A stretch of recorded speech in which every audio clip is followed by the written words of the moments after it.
طلبت نص كيلو كفته وجاي لي 300 جرام. يا ترى مين بيعمل احسن كفته في مصر يا جماعه؟ قارن ما بينهم وزن الكفته وسعر الكفته وطعم الكفته من عند حضرموت عنتر والدهان وابو شقره. اول واحد ابو شقره يا جماعه، وهو النص كيلو كفته عامل 425، وبالتوصيل والضريبه واقف علينا نص كيلو كفته ب 530 جنيه. احنا بقى نفتح ونشوف الكفته وزنها قد ايه، ودي اهم حاجه بالنسبه لي. 3 رغيف عيش ونص كيلو الكفته، ويلا بينا وميزاننا الجميل بقى ونوزن الكفته جايه قد ايه. بص، هو ده بعد كده نصفر الميزان كده، ايه الميزان بقى زيرو، هيبدا يوزن الحاجات اللي احنا بنحطها بس. هو الكفته جايه 4 صوابع، يا نهار ابيض 300 جرام. طلبت نص كيلو كفته وجاي لي 300 جرام، وزي ما قلنا نص كيلو كفته جاي 300 جرام واربع صوابع من المنظر ده. وده شكل الكفته من جوه يا جماعه. اللحمه بتاعتها حلوه، ما فيهاش دهون كتير، بس تحس ان هي دراي شويه، يعني الكفته عارف انت مش اللي هي جوسي.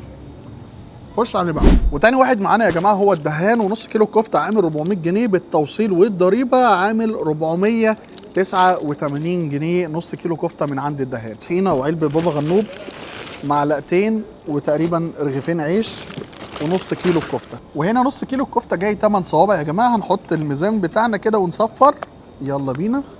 1 2 4 8. هنا النص كيلو جاي 400 جرام 8 صوابع، وشكلها يسر. يلا بينا ونبدا ندوق كفته الدهان.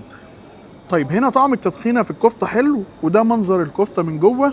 وعايز اقول لكم ان هي تتبيلتها خفيفه خالص، وطعم اللحمه واضح. ندوقها مع الطحينه.